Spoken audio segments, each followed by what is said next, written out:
What up, everybody? How you doing? This is Richard Harrison back with Kingdomhood Conversation, brought to you by Real Men, Real Fathers Network and produced by Crenshaw Chicks. Well, we got a really good show today. It's a lot going on, man. It's Juneteenth celebration. I was just looking at some people are posting some videos of celebration going down Lamert Park. Celebration of us being free in 1865.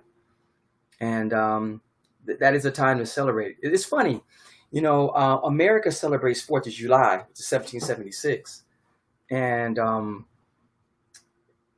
that's white America. But then you have black America that celebrates Juneteenth on 1865. So I guess you got to let that settle in for a minute. Of course, 70, 76, we were still slaves. And didn't get our Emancipation Proclamation until 1865, and that's really what Juneteenth is about. But hey, look, Donald Trump said he made it popular. Nobody knew about Juneteenth until Donald Trump mentioned it. Wow. Anyway, we're not going to waste our time with Donald Trump. So anyway, yes, Juneteenth, happy Juneteenth, everybody. Hey, we have to take it for what it's worth. I say all the time that we weren't, free in 1865. It was just a transfer of power. Like I always say, Lincoln came in and he transferred the power from the individual to the states. So that's why the South came up with states' rights. And then they took slavery and changed the name to sharecropping and still kept us in slavery up until about 1945. Is about the date when the slavery actually ended. But hey, we still got to celebrate. Happy Juneteenth, everybody. Enjoy your day. I think we need something positive. After all the negative stuff that's been going on with Ahmaud Arbery and George Floyd and Breonna Taylor and all the incidents that we're seeing on the news. And then, we had the riots, we had the looters, we had the protesters, and then the coronavirus on top of that. We know that some of the cases are going up, and I think that's just because we're testing more. And it was expected for it to go up. So I don't know if that's something to panic about, but it's out there. And there's just a lot going on in the world today. And you really have to find a way to stay positive. I know I do sometimes, just thinking about things that are going on and things that are going on as far as, African-American men and things that are going on in the world in general. It's like, wow, man, how do I stay positive? But we find a way. We find a way to come together. There can't be us against them, type mentality. It has to be all of us together to fight this system of racism, of systematic racism and a system of implicit and explicit bias. So it's Father's Day weekend, and man, do I wish my son was in town, but he's not. I actually was going to have him on the show today, but he and the family is moving to a bigger place because I have a 4th grandchild on the way that'll be here next month. So they're moving to a bigger place, so he couldn't be on the show. So he will be on next weekend, and I think that's it's about time because I talk a lot about my story. Being a dad at 14 and having to raise my son, but I think that it's good for you guys to be able to hear his perspective at some point, and get a chance to meet him and how he's going about our relationship and how he's going about raising his child. I have a grandson with autism. So, how's he dealing with that challenge? And, advice he can give to somebody who may be dealing with the same thing, to young fathers and fathers that may be struggling, just, dealing with their kids in general. So that'll be next week. So happy Father's Day to all the fathers out there. You are very, very important. There's nothing more important than a father, that's guiding and leading his children. A lot of the issues in our communities are because their fathers are missing out of the home or a positive male role model. Things like 75% of the fathers are missing, and I think that is a major reason why we have kids that act out in aggressive behavior. Why kids get in gangs, why kids end up being in trouble with the law. Because when you feel at your home, when somebody who's supposed to love you doesn't tell you that or abandons you or doesn't protect you, then you feel, what does the world going to do? The world doesn't like me, or what does the world have for me if somebody in my home doesn't show me love? So, hey, we really got to do a better job of, of being fathers, or even if you can, mentoring some other child. And there's a lot of great men out there doing great things. I'm associated with them all day. So by no means is every man, but I think more of us need to step up and if we can, help somebody else's child. So happy Father's Day, man. Enjoy your Father's Day, enjoy your kids, and you deserve it. I mean, it's a trip. Mother's Day is a huge celebration. There's all kind of commercials and restaurants are crowded and the stores are packed with stuff to celebrate mothers. And father is like, it's not nearly as celebrated as much. But, I'm not blaming it on anybody. Is that partly our fault? Or is it just the way things are, or things that are beyond our control? So it's something that we need to think about. But anyway, I am big on talking about Black excellence, of course. And there's excellence in all races. But I think that in our education system, white excellence is always talked about. That's something there's no shortage of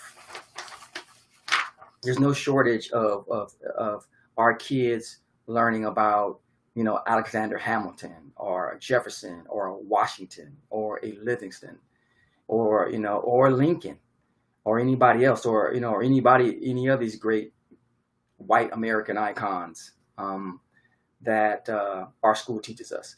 But what our school doesn't teach a lot is about African American greatness and having a full stint of history.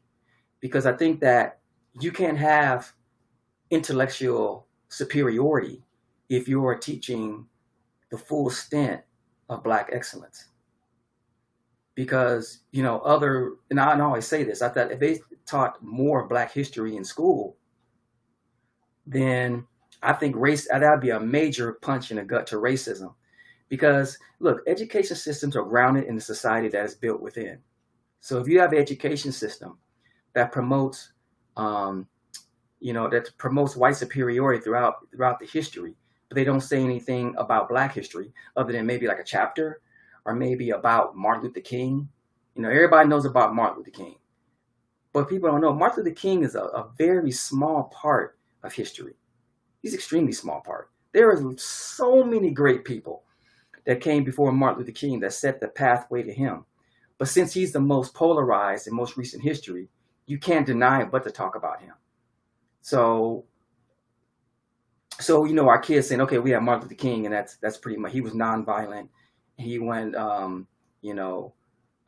Black people to, get equal rights and protection under the law, but he wanted all white and Black people alike to get along and live together in harmony, and all that's great.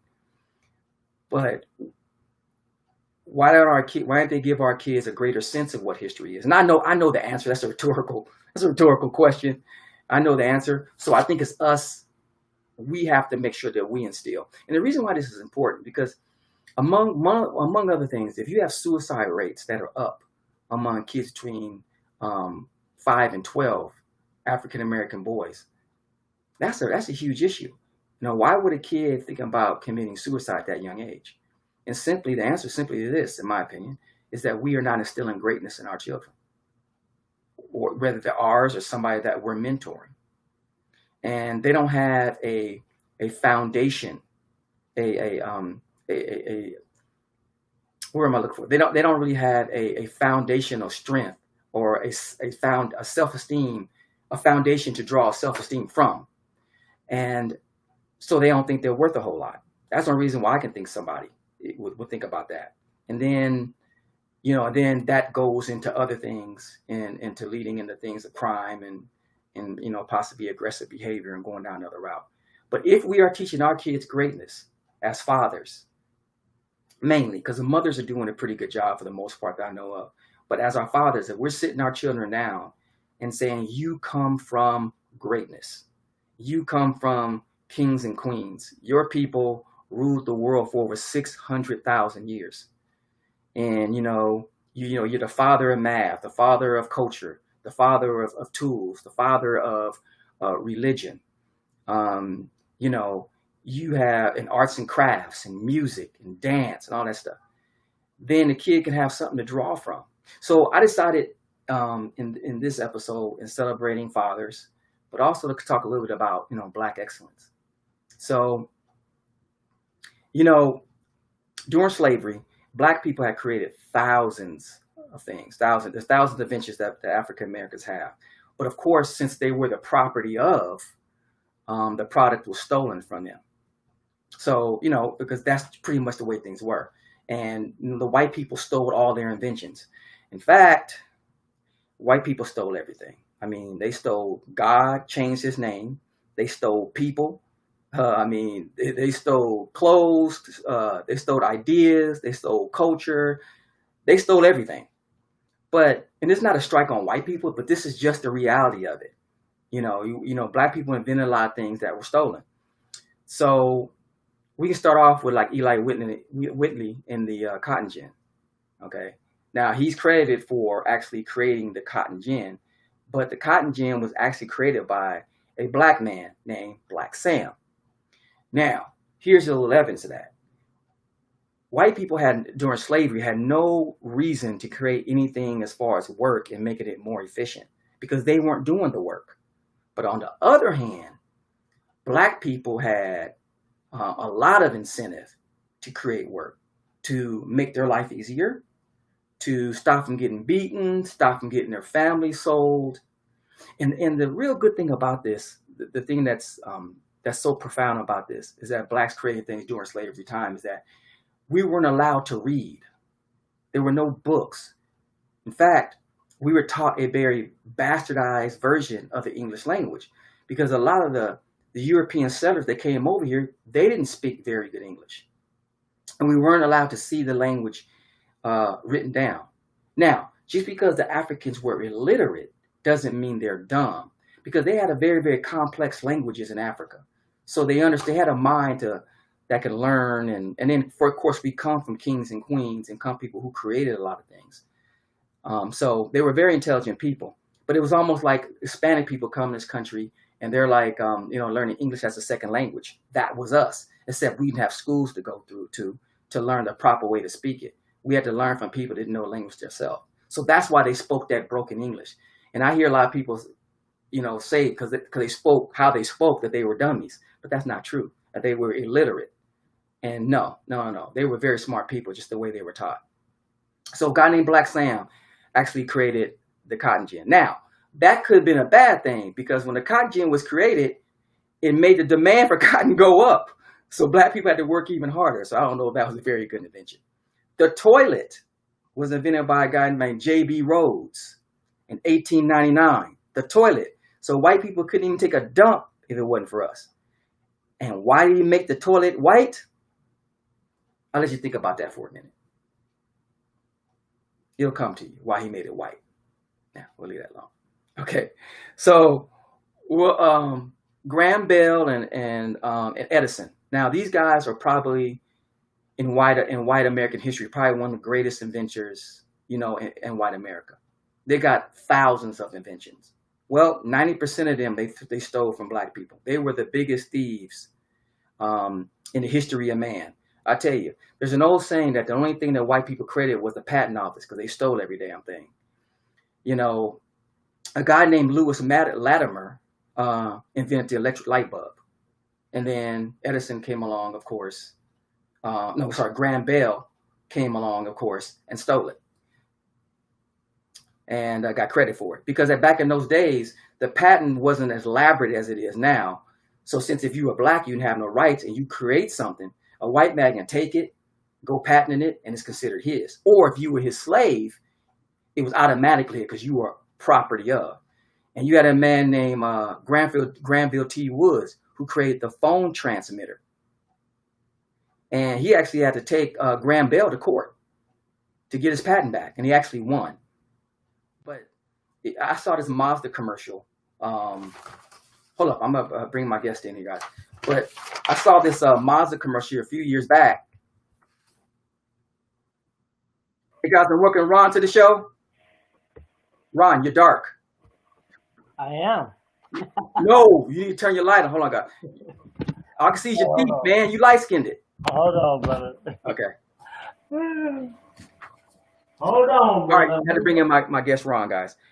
But anyway, this is kind of like something that happened a lot during the slavery time, where black would invent things and they were stolen. So a black man invented the telephone, and a black man invented the light bulb.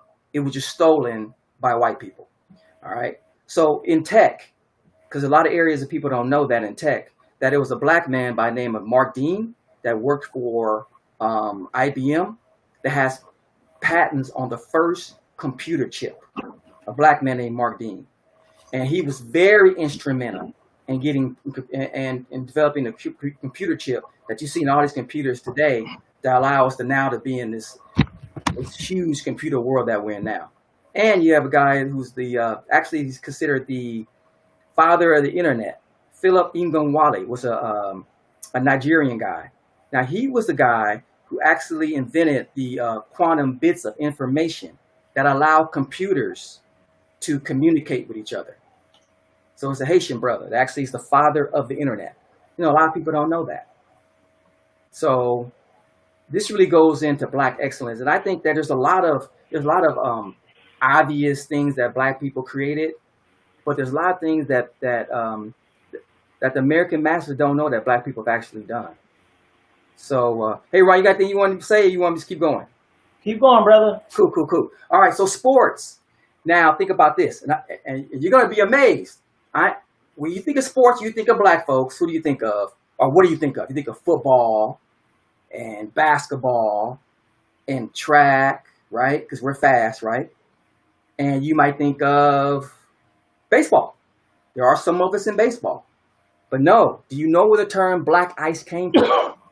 That invisible, sleek ice that you see on the road? That's not where black ice came from. Black ice actually came from because black people from Africa were very instrumental in creating the game that you see ice hockey today. Were actually created by black folks. So this is where, so in ancient Kemet, they had a game called ground hockey. So they would just play sticks. They still play that today in Africa, where they have the sticks and they hit the ball. Well, during the British-American War, when British lost to America, you know, a lot of the Africans were just sent to West Africa or they were sent to Nova Scotia, Canada. So they brought the game from ancient Kemet to Canada. So based on the incremental weather, they had to play the game on ice because, you know, if you want to play the game on the ground in Canada, it snows 10 months out of the year. So they said, we're going to take the game to ice. And that's where they got the name Black Ice from, is black people playing ice hockey. And there's a good book called Black Ice that you can read, and you can read about that story. But we are very instrumental. We actually created ice hockey. Now, ice hockey today is 90% white because they took the game over. One of the million things they have done. You think about that, Ron? You play black ice, man? Hey, man, that's great information, brother. Great information. But I just want to add to that. And I knew this, but I just had to pull it up again. But Yeah. And since we're on the subject of sports, and you know I'm a big time golfer, right? Yeah. So George Franklin Grant invented the golf tee. And Yeah. he was a black guy. He was a black dentist Yep. out of Boston. Yep. And he was actually the inventor of the wooden golf tee. So, wow. Yes, you're right. They don't want to give us our credit. And like you said, we've invented more than they want to give us credit for. But they wanted the patent, but they didn't want to give us credit for doing it, you know? That's right. And it's a shame that it's been that way, but it's just a reflection of what's going on today, you know, with systemic racism and the things that we're facing in our society. And these are the very things that we're asking for, you know, just give us our just due. Mm-hmm. You know, we don't want nothing special. Just give us our just due. Respect us as a people, respect our past, respect our struggle, you know, and just understand that through it all, you know, we're still here and we're still trying to make it happen. Yeah, you know, that's it. Just respect, you know, and we'll do the rest. Yeah. We've already been doctors, lawyers, presidents under the circumstances that we face, but yet, we still find a way to break down these barriers, kick down doors, and overcome. And we'll always overcome. So just give us our just due. Absolutely. So one of my cowboy heroes, one of the greatest cowboys ever that you would never hear about. I'm sorry, my man Bass Reeves. Now, Bass Reeves was a slave. Okay. Now, when you think about slaves escaping, you think about the Underground Railroad, right? Them like ducking and dodging and sneaking and hiding. Well, Bass Reeves was a bad boy. Bass Reeves told his master, he said, "Look, I'm gonna kick your ass, and then I'm gonna walk off this plantation, a free man." So what did Bass Reeves do? A couple of days later, found his master sitting out there, gave him a 2-piece and a biscuit, and walked off and became free. Then he went to Oklahoma. Now Oklahoma was outlaw, which means there was no law there. It was just a bunch of guns and everything. So this guy ended up becoming one of the and it's been confirmed that he is one of. You can talk about Wyatt Earp and Billy the Kid and Jesse James and all these people. They pale in comparison. This guy, they actually recruited him in Oklahoma because you got to understand at the time, Black people we didn't really have a tenuous relationship with Indians. So we were allowed to go among the Indians and learn their language. I mean, this guy spoke Creek, he spoke Muskogee, he spoke Seminole, and he ended up becoming a lawman where he caught 3,000 murderers, not 300, not 500. He caught 3,000 black guys. 3,000 bad guys, and these were the worst of the worst murderers. Now, because back in those days, they had the dead or alive sign, and we'll pay you $1,000, $5,000. So he ended up making a lot of money by catching murderers. Now he ended up killing 14 of them, but the other ones he got them and brought them to justice. He's one of the toughest, baddest cowboys in history. This black man Bass Reeves. Now the story Long Ranger is his life story, but of course they're gonna take him and make it out of a white hero. That's all Bass Reeves. Wow, that's interesting. And I have a Lone Ranger story. So I watched the Lone Ranger. We all watched the Lone Ranger, right? Yeah. And then when we were in grade school, we read about old John Henry. Yep. Remember old John Henry? Yeah. Oh yeah. Okay. He took his sledgehammer. Yep. Yeah. So back to the Lone Ranger. I didn't know that, that was based on an African American character. But I had a grade school, elementary school, after school counselor. As a matter of fact, his name is Sam Watson, and he's in the camp of Mayweather now. Oh, he is? Okay. And so he was he ran the after school program at Raymond Avenue Elementary. Uh-huh. And this is when they had the Jackie Robinson program that encouraged kids to participate in sports after school. Mm-hmm. So yeah, he was over that program, and I had a best friend named Ernesto, was an Hispanic kid. Mm-hmm. And we weren't athletes, we were just kids just hanging out. But Sam kind of incorporated us into everything because he knew as a school counselor that we wasn't a part of the in crowds, or we wasn't a part of all these things that was going on. So he included us, and he started calling me the Lone Ranger, and he called my Hispanic friend Ernesto Tonto. So we were the Lone Ranger and Tonto. But why I bring this up is the Lone Ranger was a good character. He's a crime fighter in the Western days per se. But giving me that name and then me becoming really interested in that character, I'm gonna say that it played a role in me making good decisions, just being considered a good guy. We don't know how important things like that are when we're that age for an adult to, represent us in that way or give us representation in that way. It sticks with us, which brings me to, what's up, Dwight?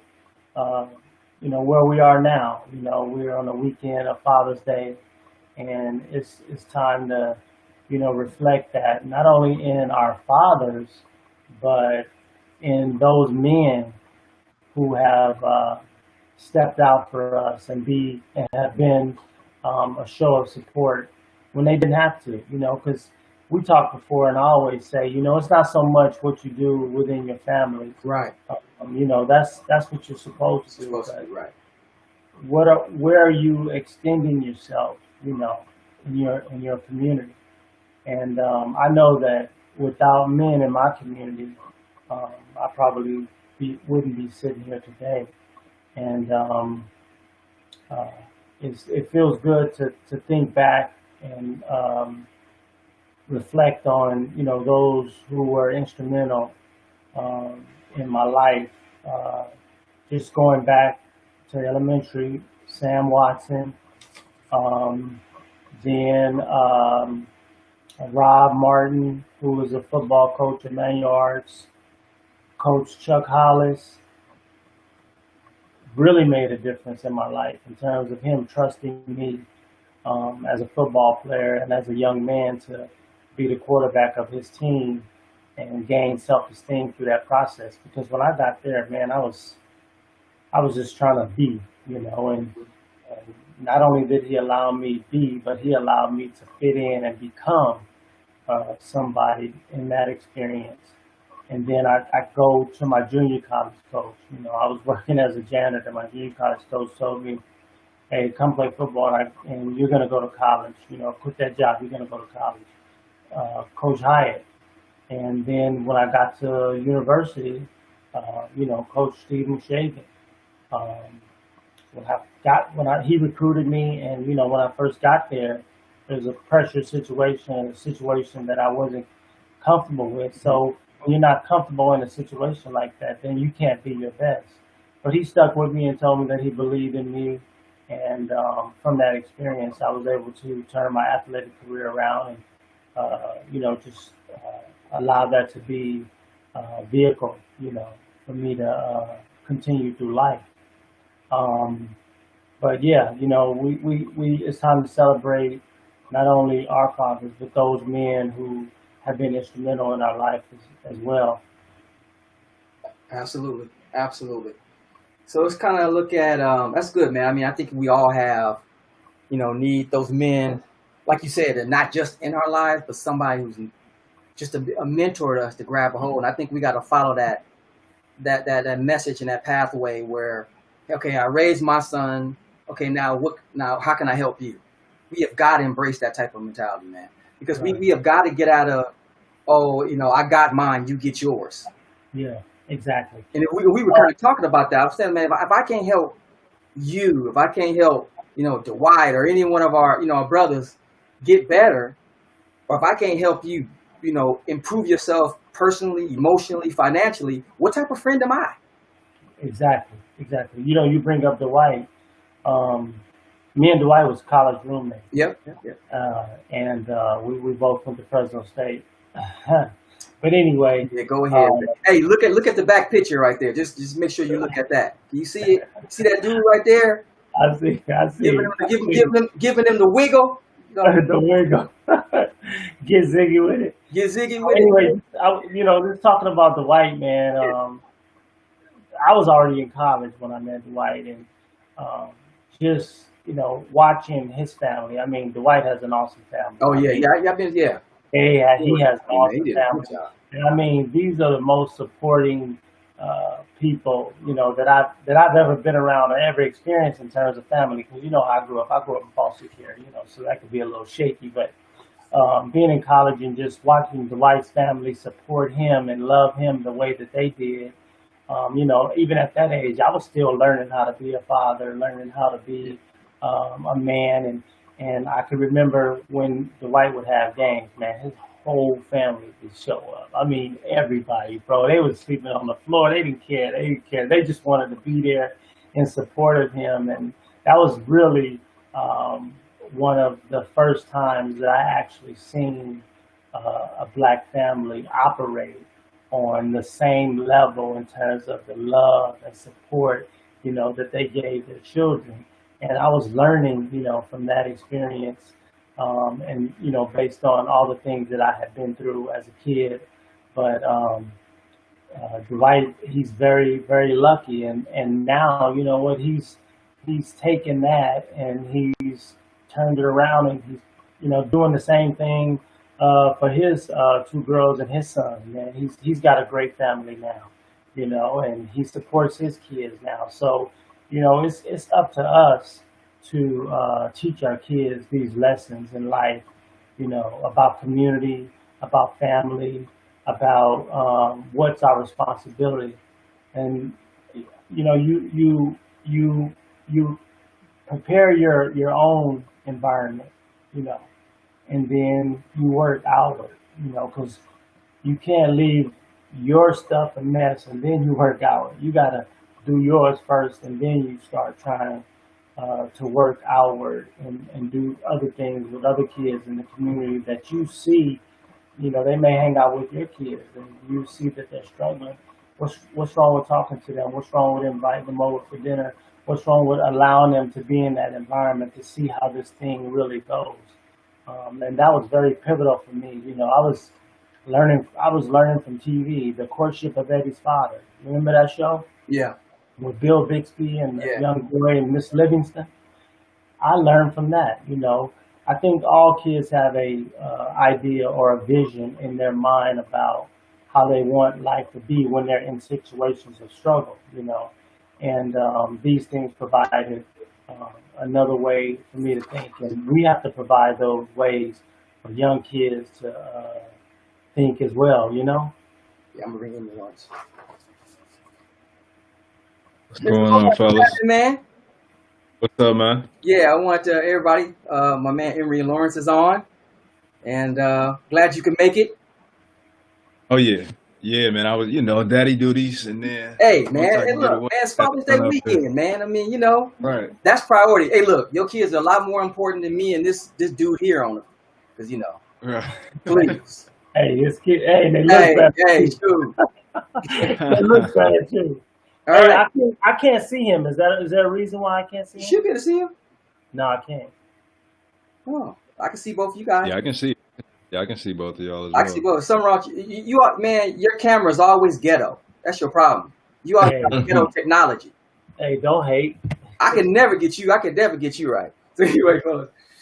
Yeah. So welcome to the show, my man. Hey, but I'm just gonna I was just talking about before you got on. I was talking about Bass's Great Cowboy, that was one of the best cowboys in the history of America, and Bass Reeves. So I was telling him that he was the story Long Ranger that we see, that was the white man as his hero. That was from Bass Reeves' life. He's one of the greatest black man, one of the greatest cowboys in the history of the world. I mean, I'm talking about over Jesse James and Billy the Kid and Wyatt Earp and John Wayne and all these characters. All their stories from this black cowboy. So I was going through black excellence. Yeah. So go ahead. So anyway, cities that black people discovered. You never know that a black man discovered Buffalo, New York.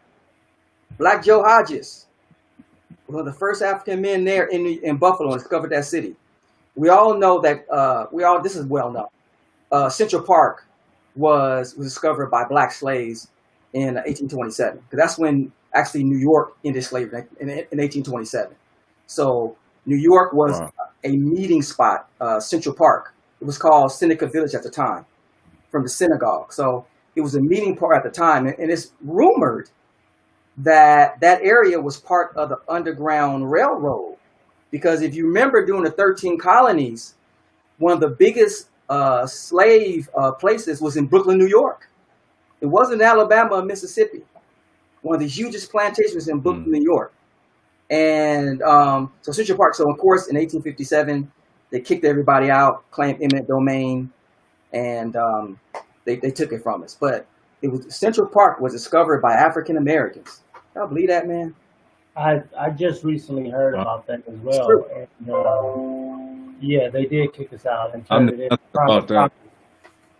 Huh? They turned it into prime property, and now it's probably one of the most uh, racist areas there. They took it Yeah. from us and turned it against us. Yeah, Wow. yeah, they stole it. So if you Yeah. actually think about, so you might this is kind of obvious, but when you think about Wall Street and you think about the New York Stock Exchange, who do you think was the first stock and bonds to be traded on Wall Street? African slaves. Hmm. Slaves. Because what they used to do is, you have Battery Park in New York and it's a docking. So they used to bring the slave ship up to the dock. And in Yeah. fact, to this day, unless they've gotten rid of them, there are actually jails under the New York Stock Exchange because they couldn't sell all the slaves at that particular time, at one time. Right. So they had to put them in jails, and then they would walk the slaves that they could sell down Wall Street to be auctioned and be sold. So our ancestors are actually the first stocks and bonds to be traded or sold on New York Stock Exchange. Hmm. That's heavy. Can you believe it, man? Heavy. Wow. I mean, Yeah. damn. So anyway, Pico, the street Pico in LA. You know that's named after a black man, right? I thought it Oh, was is it? Yeah, Pico Roscoe. Pico. He was black Yeah, I Hispanic. thought it was. Yeah, so he was the first governor over Alton, California, which is now the state of California. Pio Pico. So yeah, there were 44 black families that were very instrumental in developing California. There was this black rich lady, think about it, very wealthy landowner named B.B. Mason that owned a lot of land in California. So California, so black Yeah. folks very instrumental in developing California. Wow. Good information, Rich. Good information, Rich. Oh man, I'm just trying to share. And also, you don't even talk about So, Paul. so Emery, this show is actually, it's dedicated to Father's Day weekend. So Yeah. he started off by, just talking about the history of Black people excellence. there, right? Black excellence and their contribution to the world and things that we have not yet gotten credit for. Yeah. But they patent our Yeah. ideas and we have never gotten credit for it. Right. But I wanna just turn the focus on Emery right quick. Yeah. He's a father. He has a young son, and just share a little bit of your experiences as a father. However way you want. Man, I've only been a father 4 years so far. So So let me see. it's a weird dynamic because it's almost like looking in the mirror. So and look at what you created. It feels more empowering, like each day that I'm around them, where there's small little minute things that I don't really pay attention to. I didn't start paying attention to until I became a father, man. So it's more of like, to me, it just feels liberating, rejuvenating to be a father because you're leading by examples. Like your words don't mean that much anymore. Your actions do. And that's what I take most seriously. Yeah, Yes. somebody's them words cool, man, but show me who you are though, so that's what that's my daily, dose of like being a father, man. And I'm just, Wow. Right. I agree with you, man. Studies show that it's not so much the words we say because we say a lot of them, and they tune them out. It's more of our day-to-day actions, how we condition that we get up every day and we go out and make a living, how we condition that we deal with the relationships in the household, whether it's with their mothers or siblings or our grandmothers. And we are a mirror for our kids, and we are teaching them life lessons, even at the young age of 4. They're watching you and emulating things that you do in terms of how you treat people. So yeah, we have to be very conscious of that. And a lot of parents don't see it that way. They think that their kids are too young, but no, kids are absorbing, as early as 2, 3, 4, and it's Yeah, imperative that we represent that image, in a way that's gonna benefit them. sure. For sure, man. Indeed. A new father. That's amazing. Yeah, I know y'all OGs to Oh, it, you geez, know, oh and man, it's But hey, it's a thing, man. Hey, It's the most important thing you'll ever do in life. I mean, yes, if we sir. don't. I always say, man. I talk about this in my book. If we don't do fatherhood right, nothing else we do will ever matter. Right, wow. right. You know, yes, it's the most important thing that we'll ever do. Um, but I look at it like this: we have to be careful as well, because sometimes we can give our kids too much Oh yeah, without oh, yeah. Right. without any expectation, you know. Yeah. And we have to remember one thing, and it's that we're not raising our kids to be our babies or our little daughters or our little boys anymore. We're actually raising them to be people. We're raising Yeah. them to go out in the world and deal with people that's not going to have the unconditional love that we have for them. So I say that to say this. Uh, there's an element of discipline, that goes into that relationship because, Right. and I'm not going to say hurt, but their feelings have to be touched so that when they go out into the world, their feelings don't get crushed, Yeah. and discipline is a part of that. And it's been shown, studies show that kids need discipline. So my point is to say that yes, we have to love our kids and we can spoil them to a certain degree, but with that we have to have expectation too. We just can't turn over the reins to them and um, for especially for someone like me who didn't grow up with a father and didn't have a father and Hmm. understood all the emotions that went along with that, and then always reminded myself that if I ever became a father, I would be nothing like my dad was to me. I would try to be the best Right. father I could in any way I can. And in that, we have to also remember that you can also overgive, without expectation, and it's not a fine line as long as you Yeah. draw a line. You understand what I'm saying? Yeah. So in order to be Yeah, I got you.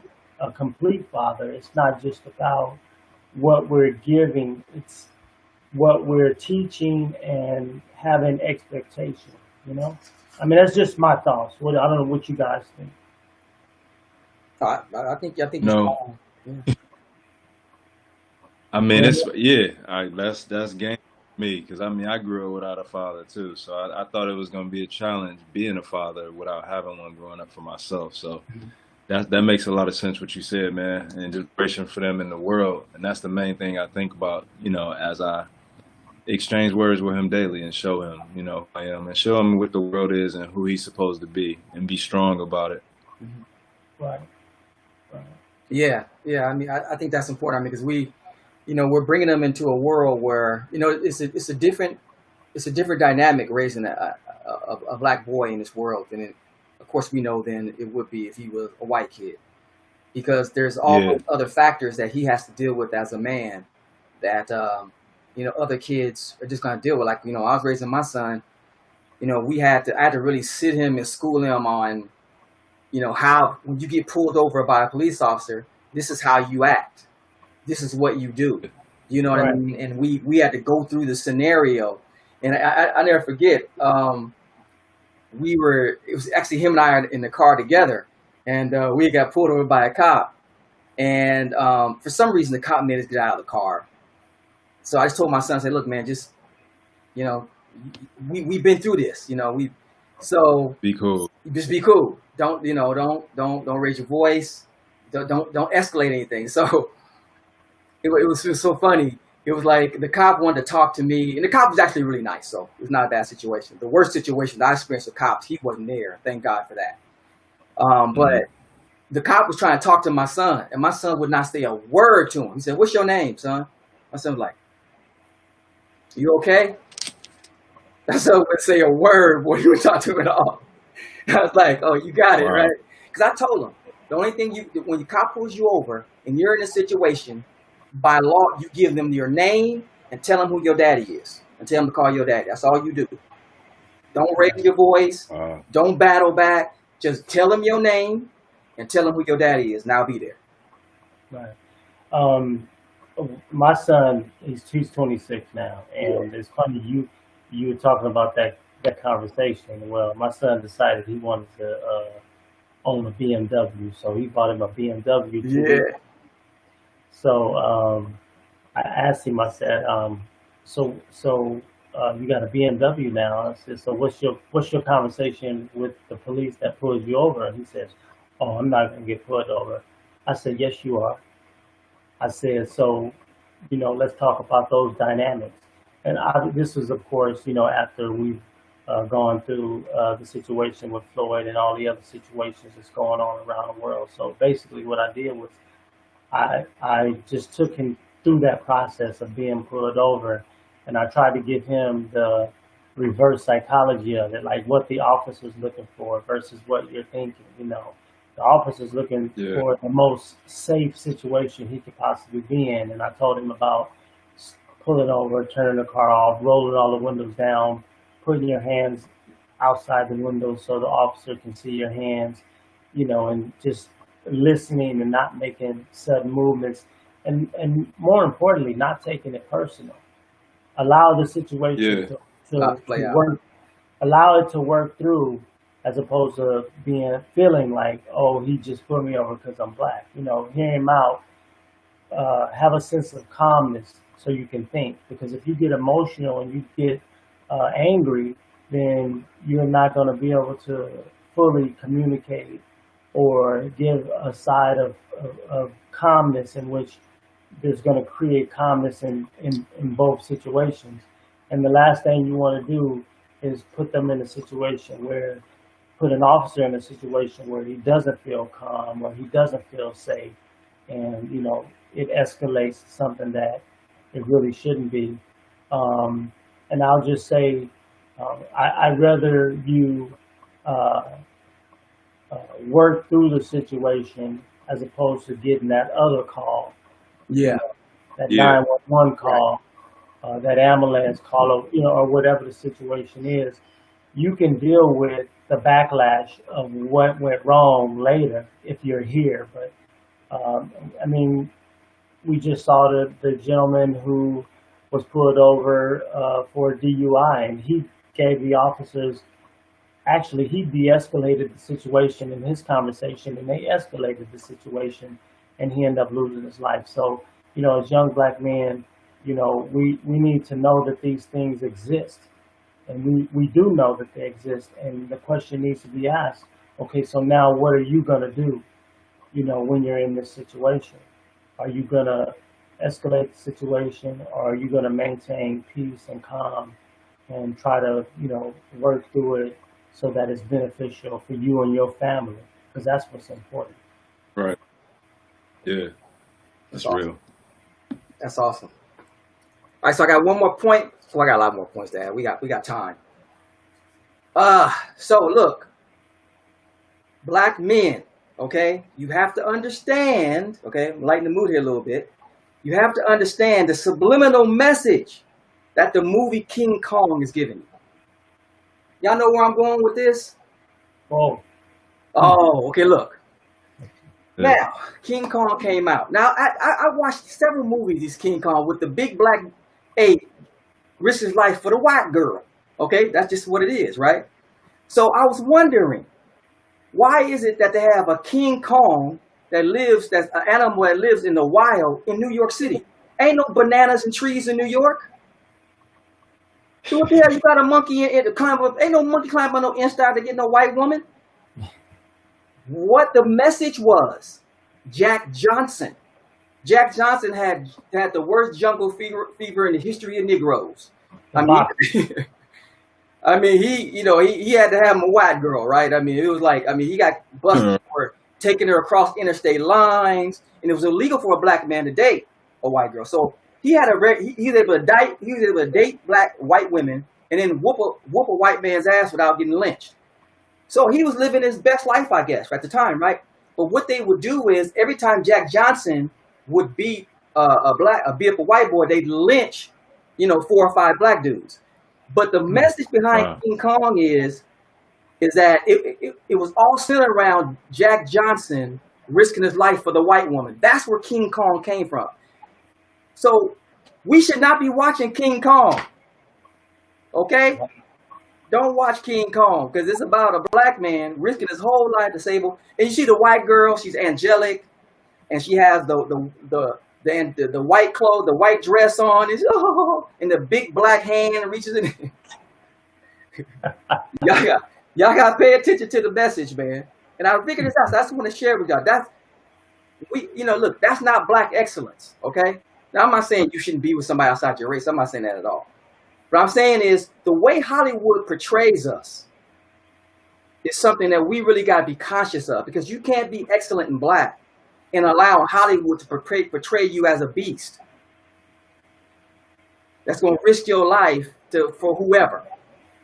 You know what I mean? And you see a lot of black people in watching these movies about this monkey chasing after this white woman, risking his life. Then, of course, and then what happens? Look at what I'm saying. What happens? Then the white man comes and kills him, and he crashes to his death.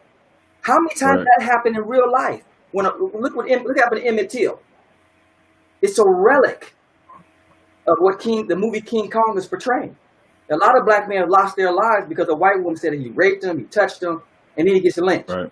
And that's what King Kong is about. So I just wanted to share that little bit of information. And I want you guys to think about that the next time you decide to watch movies about monkeys. You, man. Lawrence, I ain't coming back. I'm done with you, ball. No. I ain't coming back no more. Hey, Richard, I tell you, every time I talk to you, I learn something new. No, that's learn something new. Hey, man. And bro. I don't watch King Kong. I'm like, ain't no bananas and trees. No, I ain't knew all of that. All of that is terrible. Like the last King Kong was probably when I was a kid. Yeah. And as I got older, I started to look at the symbolism in them. Then I was kind of peeping how they was doing LeBron on the cover of Sports Illustrated when he was posing, acting like King Kong with the white woman. Then it started to click where it's like, oh wow, this is blatant. Like they're not even hot. Man, they did LeBron like that. He's on Sports Illustrated. I didn't see that. Saving a white woman. Yeah. It's a couple years old, but it was more so like look at our stallion out here, doing good for our good, So it's, to me, the underlying messages and everything. I'm a conspiracy theorist on everything, so I definitely try and peel back many layers on any and everything I can at any time. Yeah. Wow. So and then they have this beast. I mean, like a black man is supposed to. We're all beasts, and because right. Of course, an ape is 10 times stronger than a normal man, right? So this is their idealisms about us and what they see in Hollywood. You got to hold Hollywood accountable for this stuff. But it's funny though. It's like, and they have a lot of these movies that at the original King Kong, a lot of them came to portray us in a certain way, because that's what they think about us. These big, strong beasts that they have to shoot down to contain. Exactly. Predators, and very aggressive. Exactly. And the thing is, like an ape. An ape, right? And what you realize is this: as a black man, as people of color, America likes everything we have to offer. They just don't like us. They like our clothes. They like our music. They like our food. They like our style. They like our swag. They like our sports ability. They like everything about us because we make them $1.8 trillion. They just don't like us. Right. So, yep. I've been told, hey, look, flat out, I've been told by a white man, hey, nigga, go back to Africa. I said, okay, cool. Write me a check for $1.8 trillion, and I'm out of this bitch. That one, he's like, that went right over his head. Because look, can you imagine if all the black men and women, especially the black men, got on the Mayflower and went back to Africa? Do you know them white girls say, oh, please come back. I'm left here with Mikey and Hara with a small penis. Oh, please come back. They would be crying if we left. And their economy would crash. They would be on the shores crying for us to come back. Their economy would crash. Do you really want us to leave? I mean, you really don't. So stop saying it. Besides. Well, I mean, go ahead, Rick. No, I'm saying, besides, you can't tell me to leave nothing that you stole. So you need to take your butt back to Europe where you were in cages living in your own piss and shit before you tell me to go anywhere. Right. I was a king and queen where I came from. You was living in caves. So what you're saying, Richard, is right. But because I mean, when I think of slavery, I try not to think of the bad images. I try not to think of those things. But it was a economics move, really. You know, it's all about money. That turned into beatings and whippings and this because we didn't want to go for it. But and that's the part of it that's where the systemic racism comes in at is. And why systemic racism will always be a part of our society is because the white man, he's not going to walk up to the brother and be like, you know what, I owe you 50% of this. Here's your 80 billion and I got 80 billion. That part is not ever going to happen. Not that part. So, and the way it makes sense to me is that, money is the root of all evil and it's all about greed. And our purpose for them bringing over here was to work their fields so that they can outdo their own. Mm-hmm. So if they're trying to outdo their own, what do they think of us? Yeah. And it's money.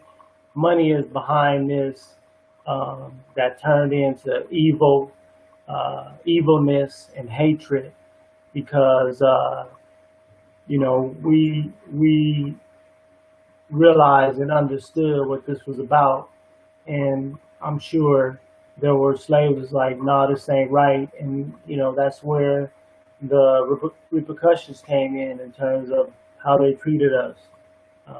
They wasn't gonna do the work. I think I saw something on TV the other day. It was a white guy and a black gentleman arguing, and the white guy's point was, he said, my family worked hard to, build this country. And the black guy said, they worked hard? No, we worked hard. Right. They took credit. Exactly. Y'all didn't work hard, So, yeah, man, it's terrible, but we shall overcome, Yeah. And, they want to give Donald Trump credit for everything. Well, the unemployment is low. Well, shit, it was low during slavery too. I mean, look. True. I mean, just because unemployment is so-called low, I mean, there always has to be some savior for us. They never want to give credit. I mean, exactly. It is documented that before slavery, America was 13 fragmented colonies, broke, poor, hungry, and weak. After slavery, 250 years of free labor. Now you're economic, political, and military superpower. You never would have been able to fight the Civil War if you didn't have money to fight the Civil War. Where'd that money come from? A slave was worth 10 times more than anything else on the market. You had slaves selling for like $2,000, man. Can you imagine a slave sale for $2,000 in 1775? I mean, that's a lot of money. Brothers, we were valuable back then. Right. And women, and we were slaves, So, I mean, we want to live in revisionist history, and that's the reason why we have a system of systemic racism. And you're right, Ron. It's all based on capital. When we were free in 1865, we won 1/2 of 1% of America's wealth.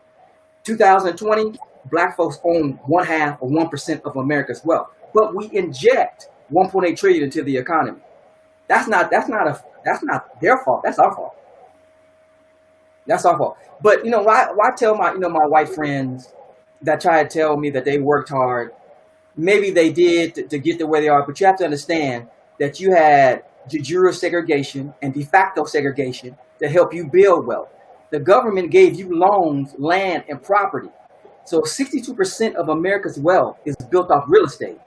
And the government gave you land, or they gave you loans to buy a land and wouldn't give us loans to buy a land. Why the hell do you think you own more property? It's not that white people are smarter. It's not that they work harder. It's not that they have higher IQs. They had a government system that helped them build wealth at the same time In their face. wealth. Yeah. Right. Created a system that Man, benefited. Yeah. real quick, I hate to pop in and dash, man. I got to prepare for a prior engagement that's coming up shortly. Okay, But man. I Good to wanted see to you, brother. and get this game from y'all, man. Y'all the OGs. So everything Oh, y'all man, say, I'm sound, listening. man. Hey, All right. All right, L. all right, Take I'm care. out. Appreciate you, man. Hey, We have you happy, back on soon. Y'all next month. happy, Yes, sir. happy Father's Day, man. Happy Father's Day, brother. Hey, Big ups to you, hey, man. y'all, man. Hey, y'all Hey, enjoy this weekend. hey, What'd you shoot me some pics of you and little man. Yes, sir. Oh, All right. yeah, I got $1 million. I got you. All right, Father- All right, All right, fellas. brother, wrong, man. Out. Yeah. So, yeah, man. So it's a good conversation, but just understand, man. This is so dynamic, man. It's like all the things that go into being an African American male in this country, man. It's just so. It could be so overwhelming in a lot of ways. It could be, and it's great. Trust me, I love my color. I love everything about my history and who I am. But sometimes it just gets heavy, man. Yeah, I agree. I really had to just check out from the TV, the social media, Facebook, IG, and just gather my own thoughts. Because if you watch that, and it can really get to you and start making you feel some kind of way that's unpeaceful. So I had to step away from it. And it's not like we don't know. Yeah. We've known for years. We've known for 400 years. But that's the psychological effect that it has on us, and that's why at this time I'm most concerned about our young kids and their interpretation of what's going on, and are their parents doing their part in explaining to them, yes, these things are true, and there's a way that we have to handle it. We can't handle it through anger, rage, and violence. We have to be smart, and we have to learn to educate ourselves, and then put ourselves in position to where we can make change, instead of going through life angry and mad at white people, for all of these things that is taking place. It's our job to comfort and educate our kids on what the process of life is. Right. Even with this big monster sitting there, what is the process? And sometimes we can focus too much on, our history and what has happened to us from a psychological standpoint. Right. And that's what I always think about in terms of the little kids that is watching this.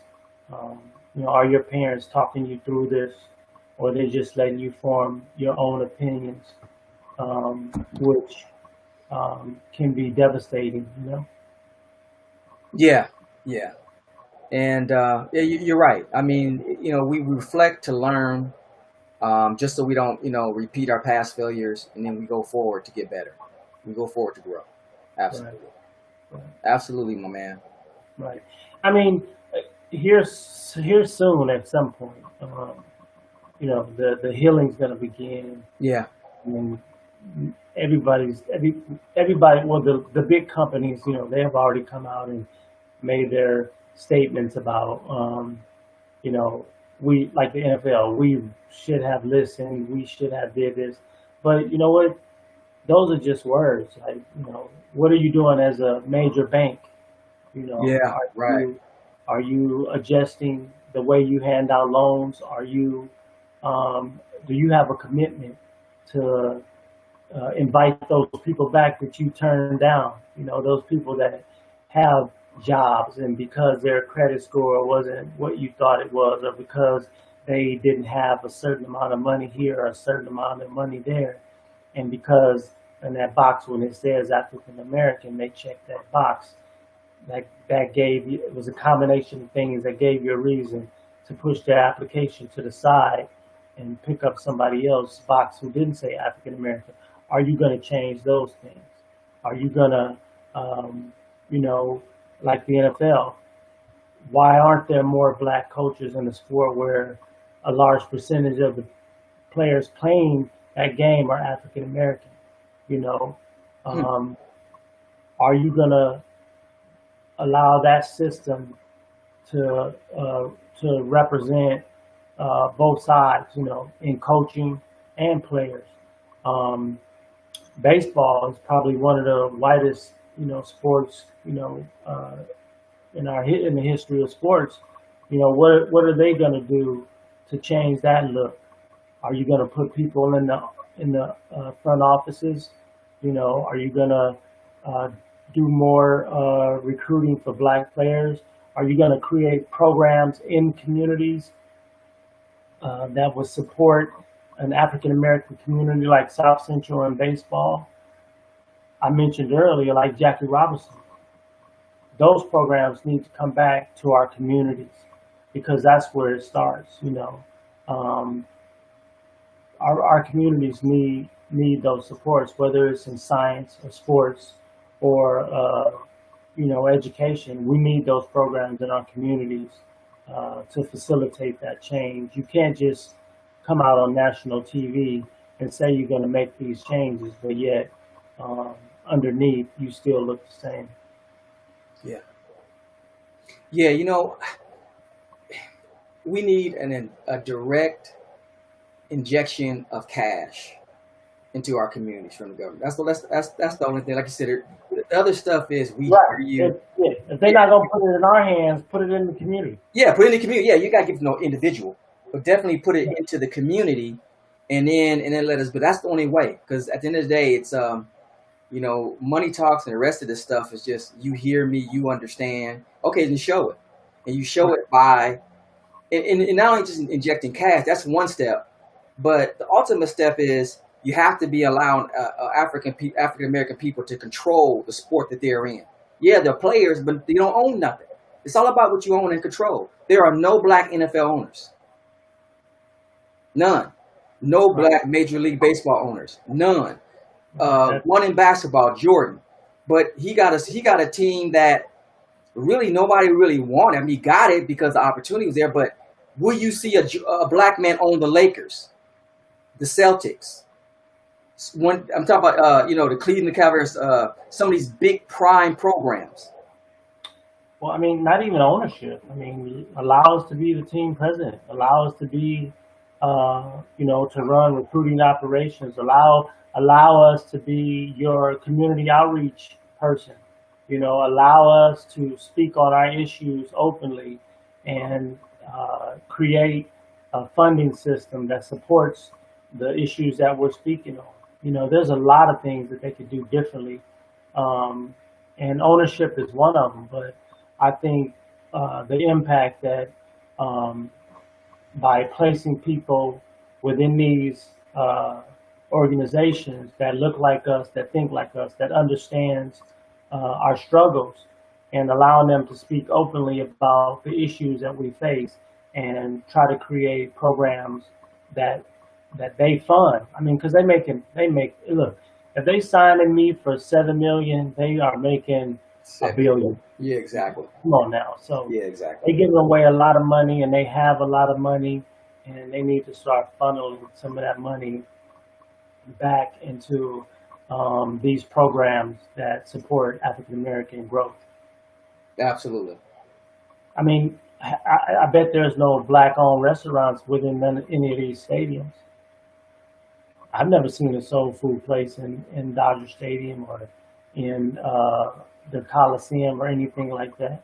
Do you understand what I'm saying? Yeah. Allow a soul food restaurant in there, you know? Yeah. And I think that's going to happen in one way, because nobody's going to give up power freely. That's just not going to happen. So we gotta pull all our resources together and attack the market, because they're not going to just. I mean, if you have 85% of America's wealth that's controlled by white people, and that's the reason why we have this system, because they control. They decide what you see on TV. They decide pretty much what you see on social media. The top 10 richest families in America are all white. All the corporations heads are white. The government's ran by white people. The political order, social order, and economic order are all controlled by white people. So they're not going to, I don't see how them giving up that power. And until we impose our will by saying, this is what we're not going to do if you don't do, and we come together collectively. Well, you're right. I mean, I always felt like the African American players in the NFL should have made a bigger stance when it came to Colin Kaepernick. But everybody, they want to protect their investment. They want to protect their families, and they want to protect what belongs to them.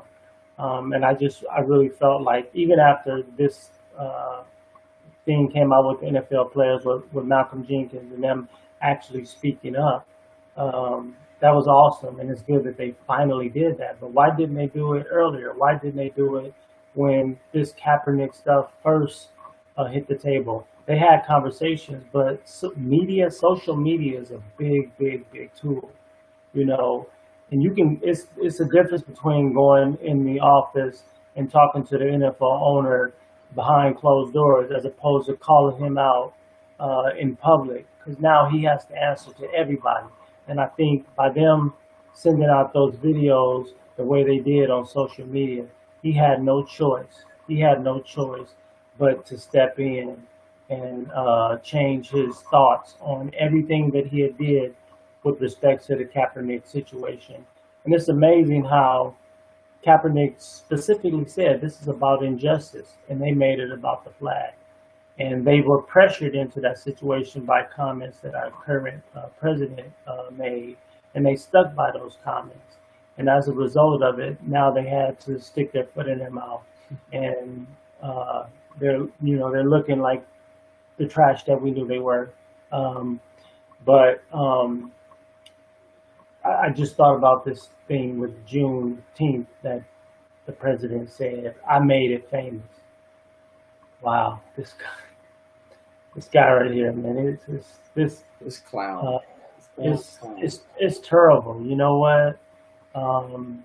That he could come out and say something like that, knowing the importance of that day. I made it famous. So that means when it was when Juneteenth was originally announced, it really didn't mean nothing. It was just an announcement that they made to appease us, and it wasn't until he made it, and now that he's made it important. This guy, I don't really talk much about him, but he doesn't look good for what we want to look like. Yeah, well, yeah. First of all, he's orange. Okay, that's first order of business. He ain't even white; he's orange. I mean, I guess. So he don't look with a jacked up haircut and bad health, and he talks like a sixth grader. So huge. So I know, huge. It's gonna be good. It's gonna be good. Gonna be good. God, Gonna be good. we had a very, very strong meeting. Very, very strong meeting. It's gonna be beautiful. Just watch and see. Just watch and see. I mean, could you imagine that as a woman, if you were dating somebody like Donald Trump, and he said, "Honey, Are we gonna have sexual intercourse tonight? It'll be huge. It's gonna be great. It's gonna be great. It's gonna be great. Wouldn't that turn you off as a woman? God damn. Not if 5 minutes after that you go by the Marcus. No, I'm just kidding. Yeah, it's all fun and games, man. Hey man, All right, brother. I don't know. All right, well, thanks for coming on. Happy Father's Day, man. And hey, man, it's always a pleasure, brother. Hey, I see Mr. Mark Johnson Jr. Sure. Happy Father's Day. Happy Father's Day, Dwight. Happy Father's Day to all the fathers that tuned in today. And you know, let's be men. Absolutely. Be men. We had a little fun today. We got foolish. It was my Foolishness Friday. I added in there. But yeah, man, this is serious. Happy Father's Day to you all. And man, you don't know how special you are to be raising your babies, and those of you that helping raise other kids. Man, God bless you, man. You're special. I appreciate it, man. Hey, man, thank you for coming into my life. What, 6 months ago? Yeah, 6 months ago, man. 6 months ago. I met you, man, and you had me at hello. Well, that's because you look lost. Nah, brother. Hey, man, nothing but love, man. It's all good, man. All love. Sir. All love, man. Hey, next month, it's all four of us in one place. We're gonna have a good time. Oh man, we're gonna love each other and talk about life. Yes, and just support one another. You know, we're gonna have a good time, and yeah, we're gonna have a good time. Looking forward to it, family. All right, man. Hey, one more thing. Yes, I told you that lunch and dinner is free for a whole week. I told you that, right? Yeah. We got it coming, brother. Whew. We got it coming. That's Man. right. Oh, and free golf. That's right. Oh yeah, gotta do that. Yeah, it's not what you know, it's who you know. That's right, man. All right, bro. Peace. All right, brother. Later. Always. Later on. Peace. Peace.